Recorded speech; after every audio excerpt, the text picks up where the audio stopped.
And now we're down to the seventh lesson, and the seventh lesson I talked about yesterday. It's the 6 inches between your ears. Attitude. Every one of the people that compete in Ironman is there with a great attitude. It's a competitive spirit out there. And attitude will make a huge difference in your business as well. What I find funny about the Ironman is that in the morning before you go into the water, they magic marker right here on the back of your calf your age. Now I gotta tell you something. When you're 68, there ain't many numbers bigger. There's 2,000 cats there, and you know what? There ain't going to be about a dozen of us that's going to have a number that big.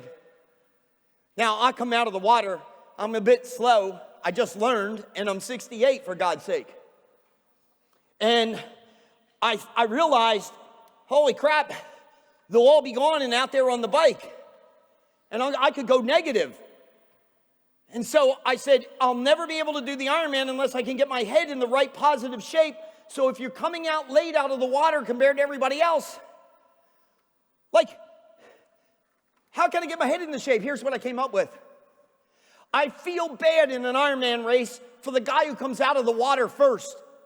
I want you to think about him trying to find his bike.